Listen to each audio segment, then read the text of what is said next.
Assalamualaikum warahmatullahi wabarakatuh. Halo Sobat Muda Mendunia, selamat datang di podcast UMY Talks. Kembali lagi bersama saya, Aisyah Wahdania. Kita akan berbincang-bincang mengenai isu-isu terkini dan juga membahas seputar Universitas Muhammadiyah Yogyakarta dan pastinya bersama dengan narasumber yang ahli di bidangnya.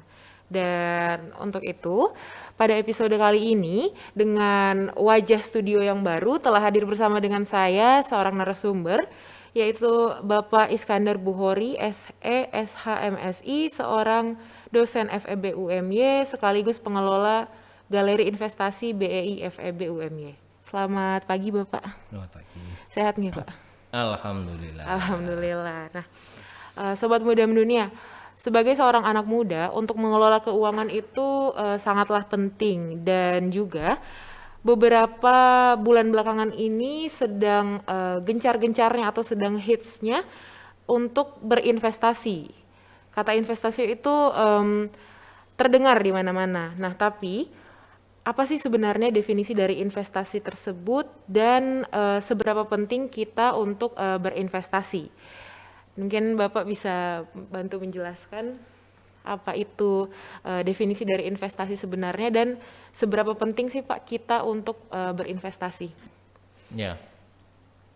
Jadi ya memang sekarang betul kata Mbak Aisyah tadi ya.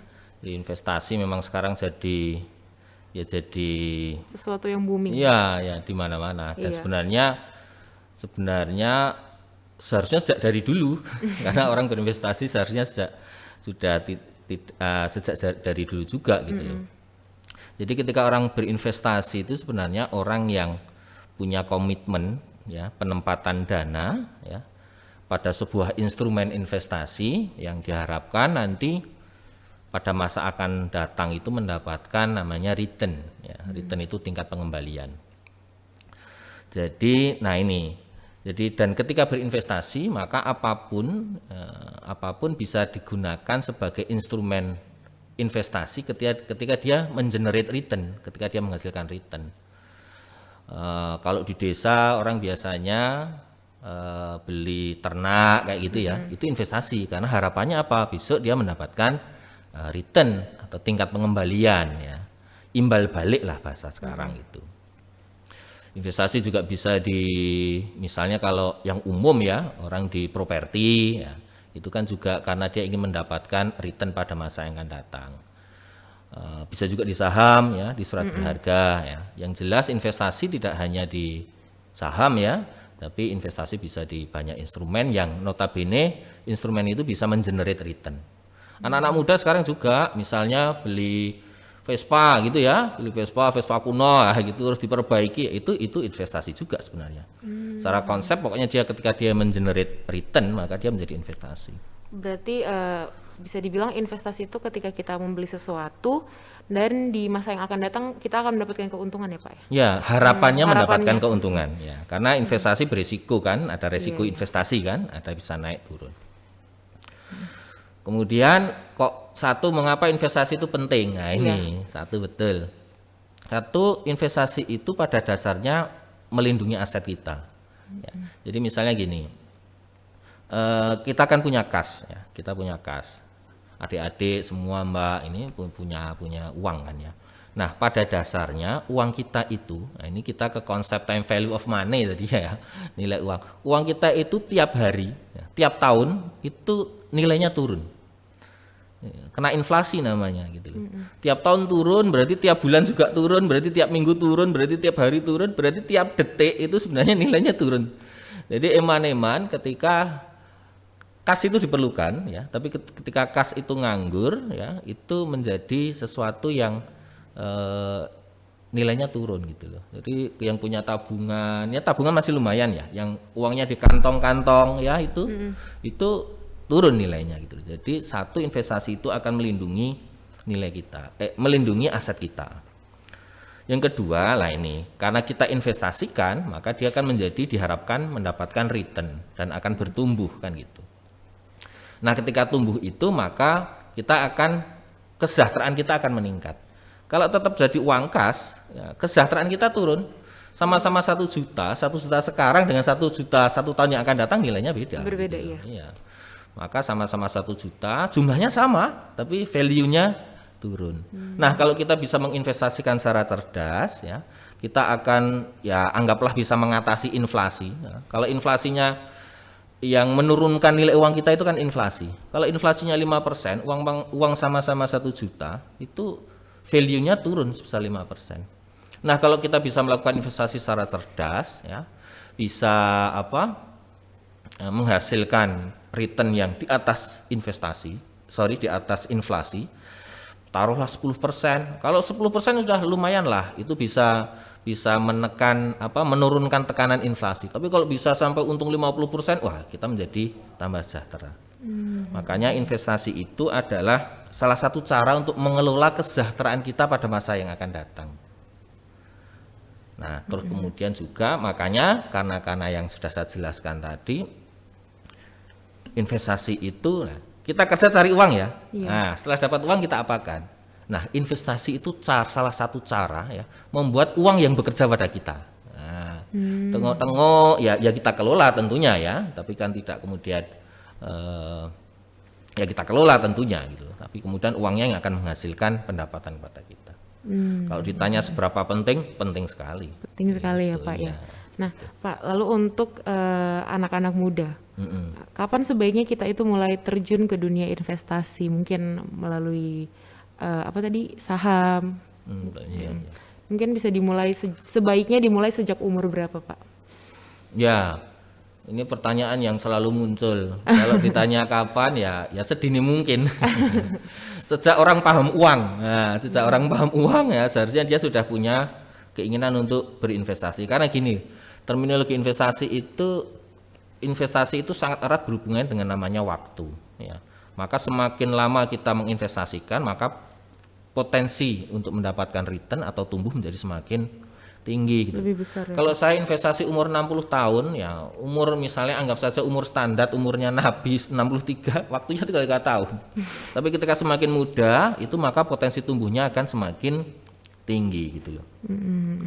Jadi sesegera mungkin. Sesegera mungkin ya, Pak. Satu itu mungkin sedini mungkin sejak kita paham ya. Mahasiswa juga, makanya kita juga meminta mahasiswa untuk segera berinvestasi. Terus juga kalau memang sudah punya uang ya ketika keuangan memungkinkan. Jadi memang logikanya ketika kita dapat uang, punya pendapatan, pasti uangnya satu untuk konsumsi kan gitu kan ya? Iya. Nah, Kebutuhan sehari-hari. Kebutuhan sehari-hari enggak mungkin semuanya untuk investasi. Terus beberapa juga perlu ditabung. Ya. Saving itu perlu. Ya. Kas itu diperlukan. Ya. Kas itu, nah ini mungkin anak-anak muda biar tahu ya. Kas itu adalah aktiva yang paling nggak produktif. Ya. Tapi dia aman. Dia mengamankan kita. Terutama ya mungkin ibu-ibu ya. Kalau di rumah nggak bawa kas ya mesti mumet kan gitu tuh ya. Mesti pusing kan gitu. Nah, tapi kas penting. Tapi kalau hanya kas saja tanpa investasi ya seperti yang saya katakan tadi. Ya. Jadi uangnya sudah cukup konsumsi, saving, tabung, kemudian ada investasi. Maka agar nilainya investasi besar, maka harus dikendalikan konsumsinya. Maka ini yang bagusnya investasi. Investasi itu mengajari kita untuk melakukan pengendalian diri. Maka orang yang cerdas itu, ya kalau kata orang-orang dulu ya, salah satu ciri orang yang cerdas itu adalah orang yang menunda konsumsi jangka pendeknya, ya, untuk konsumsi jangka panjang yang lebih besar dan lebih memberikan manfaat. Nah, salah satu ya investasi itu. Jadi yang punya uang 1 juta dulu habis 1 bulan ya. Sekarang ya ditahan, ya konsumsinya ditahan, ini belajar mengendalikan diri kan gitu. Iya, apalagi lagi masa pandemi ya Pak, sulit keuangan. Oh iya, di masa pandemi ya harus hati-hati betul. Ya. Dan sekarang orang banyak menahan konsumsinya. Iya, benar sekali. Terus mengenai pertanyaan investasi di saham, satu lah ini penting. Satu saya katakan investasi bisa tidak hanya saham sebagai salah satu alternatif investasi. Iya. Nah, yang jelas itu. Jadi investasi itu bisa ke namanya aset fisik, physical asset, bisa ke surat berharga. Lah kalau yang saham itu investasi namanya di surat berharga. Berarti kita ketika berinvestasi saham berarti kita membeli perusahaan kan gitu. Yang perlu saya jelaskan gini. setiap investasi punya karakternya sendiri, ya. Nah, ini konsep dasar ya, ada resiko, ada return, ada pendapatan. Kalau risikonya tinggi, high risk, high return. Ya, kalau risikonya tinggi, returnnya tinggi. Low risk, low return. Ya. No risk, ya, no return. Ya. Jadi, nah saham ini termasuk kategorinya investasi yang berisiko agak tinggi lah, ya tinggi lah dianggap gitu. Tetapi di balik risiko tinggi ada apanya? Ada return tinggi. Nah, itu. Kalau beruntung. Bukan kalau beruntung, itu per karakter. Oh, Karakternya ya. Kalau logikanya gini loh. Kalau jualan beras itu risikonya rendah apa tinggi? Rendah. Rendah. Semua orang makan nasi lah. Mosok sih sampai orang nggak bisa jualan beras kan gitu tuh ya. Ya, mosok sampai ya. Tapi keuntungannya kecil. Kan gitu. Nah, kalau kita investasi saham, potensi ya, kita tidak bilang pasti loh. Potensi keuntungannya tinggi, tapi potensi kerugiannya juga tinggi. Jadi salah satu ciri risiko itu volatilitas. Naik turunnya harga itu loh. Pokoknya kalau kamu investasi membeli berbisnis apapun ya, nah harganya kok naik turun, wah luar biasa, itu berisiko. Nah saham itu karakternya seperti itu. Pada dasarnya gini saya jelaskan ya, pada dasarnya orang itu sebenarnya nggak seneng risiko kok. Siapa sih yang seneng risiko? Ya, pada dasarnya orang itu risk avoidant, ya, penghindar risiko. Tapi ketika dia menghindari risiko, dapat return dikit, males lah. Nah, aku pengen return tinggi. Berarti juga harus berani ambil risiko ya Pak? Betul. Karena dia menginginkan return tinggi, tapi risikonya tinggi loh. Nah itu konsekuensi, berani nggak dia hadapi? Nah kan itu. Yang paling diinginkan orangnya betul? Return tinggi, risiko rendah. Nah itu kayak tunggale, saya juga pengen. Tapi hukum investasi tidak bisa gitu. Ah iya. Nah Pak tadi kan Bapak bilang kalau sebaiknya kita mulai berinvestasi sejak usia yang dini sekali ya Pak. Yeah. Nah sebagai anak muda, nah itu cara untuk memilih investasi yang tepat bagi kita itu gimana? Oke. Satu gini saya katakan memang sejak dini ya. Tapi yang kedua, investasi itu perlu timing, ya, perlu waktu yang tepat. Bisa jadi ini saat yang tepat untuk berinvestasi atau berbisnis lah, anggap saja pada bisnis-bisnis yang memang berhubungan dengan masalah kesehatan. Nah, misalnya kayak gitu. Jadi satu, ini saya tambahkan, investasi perlu timing. Nah, kalau anak muda ingin mulai berinvestasi di saham, satu, nah ini tips saja sederhana. Satu, mulai dari yang kecil. Ya. Jangan langsung besar, ya, mulai kecil. Sekarang opening account, buka akun untuk beli saham itu murah sekali. Bukan murah ya, rendah sekali. Cuma 100.000 saudara sudah bisa buka akun. Dulu tahun 2000 berapa ya, 2002, saya buka akun untuk beli saham itu 30 juta. Wow. Sekarang akun mikro maka namanya, 100.000 sudah bisa mulai. Jadi kalau anak-anak kuliah ya, misalnya pengen kalau sekarang mainnya ngegame apa sing Mobile Legend misalnya gitu ya, wah. Iya. Nah, sekarang kalau yang pengen keren ya main investasi saham. Jadi aplikasinya wah, jadi kalau ketawa ya ketawa bener, kalau ketawa Mobile Legend ngopo ya, kalau ini wah ngopo ya ketawa ya. Batik ya, wah kan keren banget ya, ngopo ya. Anu sahamku mundak, wah kan gitu. Jadi itu, dan bisa mulai dari yang kecil-kecil, dari mulai kecil, 100.000 bisa. Tapi saya juga mengharapkan tidak 100.000 lah, ya mungkin dinaikkan, karena pilihannya menjadi nggak banyak. Ya, tapi pelan-pelan oke. Kemudian ketika memang investasi sudah mau serius, gunakan uang jangka panjang, jangan uang jangka pendek. Jadi maksudnya, ini ada duit longgar, tapi cuma untuk 2 bulan ya, aduh jangan. Karena investasi di pasar modal itu per definisi jangka panjang. Ya ini memang saya gunakan untuk investasi 5 tahun, 10 tahun. Nah, semakin panjang semakin bagus. Sehingga kita cukup punya fleksibilitas untuk mengelola. Kadang gini loh maksudnya, pas harga turun pas butuh uang. Nah, ini kan masalah, sehingga kita akan menjualnya di harga diskon. Karena memang harga saham mesti naik turun. Nggak ada harga saham lempeng, enggak itu enggak ada. Iya. Itu tergantung dari mungkin track record perusahaannya mungkin Pak, atau bagaimana? Ya macam-macam nanti faktornya multifaktor ya, multifaktor. Maka yang ketiga betul. Kalau ingin berinvestasi, carilah perusahaan-perusahaan berinvestasi saham ya, belilah saham-saham yang punya fundamental yang bagus. Jadi saham yang punya fundamental yang bagus. Jadi gini loh saudara, investasi saham itu kan berarti kita membeli perusahaan. Kalau kita membeli perusahaan, maka yang kita beli adalah perusahaan yang bagus. Nah, perusahaan yang bagus itu apa? Perusahaan yang bagus itu perusahaan yang menghasilkan keuntungan, labanya tinggi. Nah, gampangannya kan gitu ya, sederhananya gitu. Maka, nah perusahaan yang menghasilkan laba yang tinggi itu adalah perusahaan-perusahaan yang memang berkinerja bagus, penjualannya bagus, good governance, mengelola dengan bagus. Nah itu yang kita beli. Karena gini saudara, kalau berinvestasi di saham, nanti saudara akan tahu, ya, Mbak Aisyah akan tahu, ada saham yang naik turun sak penake dhewe. Tanpa iki kok naik ngapain? Ya terserah. Nah, ini makanya dia mainnya technical saja. Nah, itu adalah saham-saham yang ketika naik dan turun tidak punya alasan yang bagus. Ya, itulah saham-saham yang bisa jadi fundamentalnya nggak bagus. Gitu. Jadi carilah itu. Kemudian yang kedua, lah ini, lakukan yang namanya portofolio. Portofolio. Nah, portofolio itu gini loh. Portofolio itu mengatakan gini, jangan letakkan semua telur dalam satu keranjang. Ya. Walaupun kamu yakin, wah Pak investasi misalnya ya, Pak ini investasi tanah misalnya gitu aja ya. Wah ini tanah itu nggak pernah turun ya Pak harganya. Itu aman banget, 1 miliar punya duit masukkan ke situ semua. Tapi tetap berisiko. Ya alhamdulillah nek pas bagus. Kalau nggak pas bagus, satu ternyata tanahnya masalah kan ya bisa tuh ya. Sertifikatnya bodong, nah misalnya. Dibeli bagus-bagus, wah prospeknya gini-gini, longsor. Ya.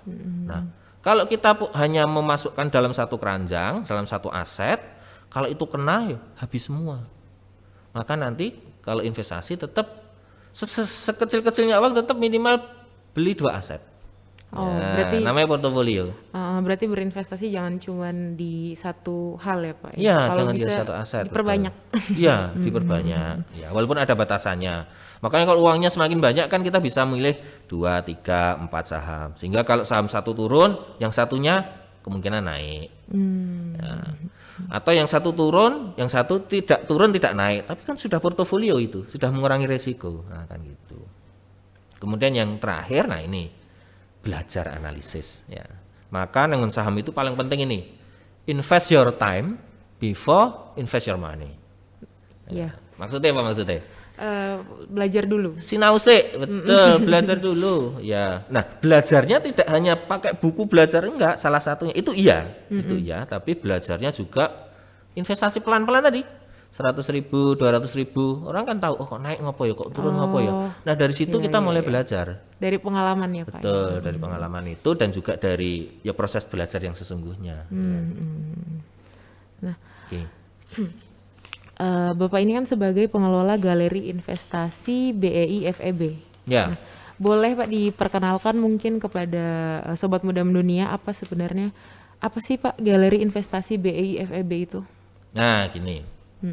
Jadi di FEB itu ada namanya Galeri Investasi Bursa Efek Indonesia. Di Indonesia itu ada ribuan kampus yang punya galeri investasi itu cuma 400-an universitas, salah satunya kita. Nah, dulu namanya Pojok BEI. Pojok BEI. Ya, tahun 2000 sekian. Jadi itu kerjasama antara universitas, ya, kampus lah, dengan bursa efek. Ya. Semenjak tahun sekitar 2010 ke atas, itu berubah menjadi namanya galeri investasi. Konsepnya menjadi 3 in 1, jadi kerjasama 3 pihak. Ada kampus, ada bursa efek tambah 1, yaitu pihak sekuritas, nah, broker. Jadi broker. Jadi gini, investasi saham itu jual beli saham, transaksi saham itu sistemnya brokerage. Jadi pakai sistem harus ada brokernya. Tidak bisa langsung kita, kamu punya saham, saya punya saham, langsung tak beli, tidak bisa. Harus pakai sistem brokerage. Nah, dengan masuknya pihak sekuritas itu menjadikan dulu yang namanya Pojok BEI hanya melayani data untuk riset macam-macam. Sekarang orang bisa melakukan transaksi di situ. Ya. Jadi orang bisa mahasiswa semua ya bisa buka akun di situ dan kemudian dilatih juga, diberi pelatihan macam-macam. Ya. Intinya galeri investasi itu sebuah wadah atau wahana bagi Civitas Akademika untuk tahu tentang pasar modal tidak hanya di teori tapi juga di praktek. Praktek ya Pak. Nah, kalau saudara-saudara mau ke galeri ya, galeri investasi, di situ akan ada trading room-nya ya. Kemudian ada layarnya untuk ini pergerakan harga ya. Gitu. Kalau galeri investasi sendiri Pak di UMI udah sejak tahun berapa? Galeri investasinya ya kemungkinan sebenarnya di bawah 2010 tapi nggak terlalu karena konsepnya pojok BEI ya. Tapi semenjak 2013, nah itu menjadi galeri, mulai ramai. Pergerakannya bagus, Pergerakannya cepat ya Pak. Bagus. Ya. Lalu Pak untuk prestasi-prestasi yang diraih sendiri dari galeri investasi? Jadi gini, ini galeri kita itu termasuk galeri yang terbaik di Indonesia. Jadi gini, kita itu nah, misalnya satu ya, ini banyak jadi kalau cerita pencapaian senang saya. Jadi gini, UMY punya rekor muri ya banyak ya, ya ada sekian puluh lah saya nggak. 3 di antaranya itu kontribusi galeri investasi. Jadi kita itu sudah menciptakan rekor muri itu untuk 3 kategori. Ya. Ada pembukaan 1000 account, kemudian 4.500 akun reksadana, kemudian yang terakhir kemarin 3.000 untuk aktivasi kartu akses, dan itu masuk ke rekor muri. Kemudian gini, galeri investasi itu, jadi Bursa Efek itu tiap tahun mengadakan lomba lah, award lah, pemberian penghargaan. Nah, galeri kita itu selama 6 tahun berturut-turut itu dapat award dari Bursa Efek. Dari Bursa Efek. Jadi total mungkin ada 7 sampai 8 award. Jadi 1 tahun bisa dapat 2 award. Jadi 1 tahun itu dibagikan 4 award, kita itu dapat 1, 2 kayak gitu itu. Jadi selama 7 tahun itu 6 tahun kita itu dapat sampai 12 nominasi. 12 nominasi, ya, luar biasa. 12 nominasi dan 7-nya diantaranya dapat award itu. Ya. Dan anak-anak UMY sekarang ini di kita itu sudah membuat opening account istilahnya. Itu totalnya kira-kira sampai 11.000. Sudah 11.000 akun ya Pak. Dan itu kontribusi besar banget untuk itu kira-kira kalau di seluruh Indonesia itu di UMY aja 0,5% ya kontribusinya. Dan ini sebentar belum selesai ini. Oh iya Pak. Galerinya berprestasi, anak-anaknya berprestasi. Oh anak-anak. Anak KSPM jadi di galeri itu ada komunitas namanya kelompok studi pasar modal. Pasar modal. Ya. Nah anak-anak jadi lembaganya berprestasi, anak-anaknya juga berprestasi. Ya. Tiap tahun kita itu dapat 10 penghargaan di kompetisi nasional pasar modal. Tidak mengikuti loh, cuma mengikuti aja loh. Ini 10 penghargaan. Jadi kemarin saya rekap itu kira-kira dalam 4 tahun terakhir itu kita dapat 45 penghargaan kompetisi nasional pasar modal. Wow. Ya. Dan itu dalam banyak kategori. Kadang juara 1, juara 2, best trading, best performance, most inspiring investor, bla bla bla macam-macam itu. Jadi galerinya juga punya capaian. Anak-anaknya juga punya capaian. Nah Pak berarti untuk mahasiswa UMY siapa aja bisa ini ya Pak? Semuanya. Bisa datang ke galeri investasi? Ya semuanya bisa datang. Untuk berinvestasi. Nah lalu Pak sebagai dosen FEB, Bapak dosen manajemen ya Pak kalau nggak salah. Nah itu bagaimana mahasiswa FEB dilatih untuk menjadi seorang investor? Gini, satu, mulainya sebenarnya dari mata kuliah. Dari mata kuliah. Jadi sebenarnya mata kuliah ekonomi itu mata kuliah yang sangat berhubungan erat dengan investasi ya. Hampir semuanya lah, terutama hampir semuanya. Nah, tetapi kita memulai dari ada namanya mata kuliah khusus yang memang hubungannya dengan investasi, namanya manajemen investasi. Manajemen investasi. Nah, semua anak-anak ya, terutama yang manajemen ya, semua walaupun semuanya bisa, semua anak-anak yang ambil mata kuliah manajemen investasi harus opening account. Ya, wajib itu. Berarti jadi, melalui praktek ya Pak diajarkannya. Iya, jadi di mata kuliah itu tidak hanya mata kuliah teori tapi praktek. Jadi di kelas dikasih teori apa itu investasi, bla bla bla macam-macam ya. apa itu investasi macam-macam. Nah, nanti di akhir sesi perkuliahan ya, di sesi terakhir di sesi terakhir itu ada namanya trading bersama ya. Trading bersama. Ya, jadi memang diajari, tidak hanya di kelas diajari teorinya seperti ini, kemudian cara menganalisis seperti apa. Nah, nanti pada saat akhir harus trading bersama. Ya, milih saham ini, caranya beli gimana, caranya menjual gimana, sampai ke analisisnya. Mengapa kok membeli ini ya tadi? Ya, mengapa kok membeli ini? Namanya fundamental analisis ya. Jadi kemudian ini bisa jadi sahamnya bagus, tapi ini saat tepat membeli enggak? Nah, diajarilah namanya technical analysis gitu. Jadi satu dimulai dari kelas. Kemudian yang kedua lah ini yang tadi saya katakan, sudah saya singgung tadi. Di luar kelas, nah ini yang membuat mereka tumbuh sangat bagus justru ya. Ya seperti acara kayak gini nih, ini kan yang membuat kita tumbuh lebih bagus kan daripada di kelas. Nah, ada namanya komunitas, namanya KSPM tadi. Kelompok Studi Pasar Modal. Ya, itu menurutku ini komunitas terbesar di UMY kayaknya loh. Lah piye? Ini kalau dulu mungkin yang lainnya juga ya, tapi komunitas itu luar biasa, animonya luar biasa. Jadi gini, untuk daftar itu biasanya mencari-cari ya. Kalau di KSPM itu yang diterima 100, banyak atau 100, komunitas Banyak ono itu, 100. Pak. Yang daftar itu 250. Iya. Jadi orang mau masuk komunitas ini di screening. Ini gaya banget ini. Kalau yang lainnya nyari-nyari gitu ya. Nah, ini luar biasa memang. Luar biasa. Jadi dari komunitas itu mereka berkegiatan. Kegiatannya macam-macam ya. Salah satunya ya banyak diskusi. Ya, diskusi benar, bukan diskusi basa-basi, tidak, diskusi benar. Ini saham yang bagus apa, gimana cara melakukan analisis macam-macam. Berarti minatnya sudah tinggi sekali ya Pak terhadap investasi. Ya, mereka punya kompetisi internal. Mereka punya kompetisi internal ya untuk melakukan analisis saham, trading saham gitu. Kemudian mereka juga mengadakan kompetisi untuk eksternal. Ya, semacam kompetisi nasional pasar modal itu. Dan mereka juga mengikuti kompetisi eksternal. Dan itu jangan salah, itu di beberapa universitas besar juga.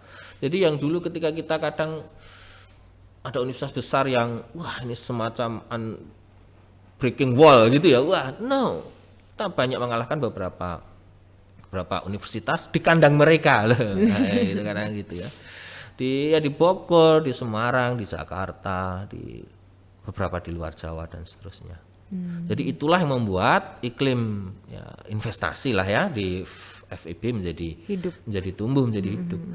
Dan walaupun namanya galeri investasi FEB ya, yang menjadi bahkan pengurus di situ itu kadang dari luar FEB gitu. Dari HI juga pernah. Dari Fakultas Bahasa, dari Fakultas Agama gitu ya. Dan mereka juga ikut terbuka untuk dari semua kedokteran ya, Pak? juga. Iya. Jadi karena memang investasi ya semua orang kan menjadi tertarik ya, jadi menarik, dan kemungkinan bertumbuhnya kan banyak ya. Satu ya mereka tumbuh secara keilmuan kan gitu tuh ya. Kemudian mereka dapat cuan untuk bati, dapat piagam, dapat duit dari investasi mereka, dan dapat uang juga dari kompetisi, iya. Dan itu 3 juta, 5 juta, 10 juta, lumayan. Biasa. Iya, jadi menyenangkan gitu. Menyenangkan, iya Pak. Ya, saya jadi tertarik ini Pak mau berinvestasi. Wah iya. Seharusnya tertarik memang, seharusnya tertarik gitu loh ya. Nah berarti kalau bisa kita simpulkan dari perbincangan kita ini, investasi itu penting dan sebaiknya dimulai sejak dini ya Pak ya. Bahkan mungkin dari cara paling sederhana atau mungkin ya bisa dikatakan sederhana lah Pak ya, membeli saham. Dari yang kecil-kecil dulu ya, dari yang aman dulu. Ya. Seperti itu. Nah Pak, mungkin perbincangan kita terbatas oleh waktu. Terima kasih banyak sudah meluangkan waktunya ya Pak ya. Semoga sehat selalu ya Pak ya. Amin, sama-sama, saling mendoakan. Iya, dan semoga Sobat Muda Mendunia setelah menyaksikan ini lebih tertarik dan mungkin langsung ingin berinvestasi Pak. Wah, betul. Itu bagus sekali ya Pak. Harus itu. Nah, Sobat Muda Mendunia, terima kasih sudah menyaksikan podcast UMY Talks pada episode ini. Semoga apa yang kami sampaikan dapat menjadi sebuah manfaat. Wabillahi taufiq wal hidayah. Wassalamualaikum warahmatullahi wabarakatuh. Sampai jumpa di UMY Talks episode selanjutnya.